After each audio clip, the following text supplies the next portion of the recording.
দেশের আলোচিত content creator hero Alam আবারও আলোচনায়। তবে এবার কারণটা অত্যন্ত উদ্বেগজনক। তিনি ফেসবুকে ঘোষণা দিয়েছেন নিজের জানাজার তারিখ। গত কয়েক মাস ধরেই স্ত্রী রিয়ামণিকে ঘিরে নানা বিতর্কে ছিলেন হিরো আলম। সংসারে কলহ, ব্যক্তিগত অভিযোগ, সবকিছুর মধ্যেই সম্প্রতি নতুন অভিযোগ তোলেন তিনি। 7 আগস্ট সকালে একাধিক ফেসবুক পোস্টে হিরো আলম দাবি করেন তার স্ত্রী রিয়ামণি কক্সবাজারে প্রেমিক ম্যাক্স অভির সঙ্গে রাত কাটাচ্ছেন। এই অভিযোগের পর রিয়ামণি জানান তিনি হিরো আলমকে তালাক দিয়েছেন। এরপর থেকেই বিষয়টি আরও উত্তপ্ত হয়। ঘটনার মাত্র কয়েকদিন পর 12 আগস্ট মঙ্গলবার হিরো আলম নিজের ফেসবুক পেজে এক আবেগঘন পোস্ট দেন।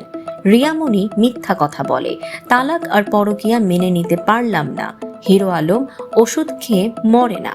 পোস্টে তিনি আরও লেখেন, আজকে সত্যি সত্যি মারা যাব। রিয়ামণির ভালোবাসা মিথ্যে ছিল, মেনে নিতে পারলাম না। রিয়াকে কত ভালোবাসি আজকে নিজেকে শেষ করে বুঝিয়ে দেব। আমি রিয়েল ছিলাম। কাল বিকেল 5টায় জানাজা আমার নিজ বাসায়। এই ঘোষণার পর মুহূর্তেই তার পোস্ট ভাইরাল হয়। সামাজিক যোগাযোগ মাধ্যমে ভক্ত, অনুসারী সহ সাধারণ মানুষ উদ্বেগ প্রকাশ করতে থাকেন। অনেকে মন্তব্যে তাকে মানসিক শক্তি দেওয়ার চেষ্টা করেন, কেউ অনুরোধ করেন যেন তিনি কোনো চরম সিদ্ধান্ত না নেন। বিতর্কে জড়ানো তার জন্য নতুন কিছু নয়, কিন্তু নিজের জানাজা ঘোষণা এটাই প্রথমবার। ফলে অনেকেই প্রশ্ন তুলছেন, এটা কি কেবল আবেগের মুহূর্তে লেখা কিছু কথা, নাকি সত্যিই তিনি ভয়ঙ্কর কোনো সিদ্ধান্ত নিতে যাচ্ছেন।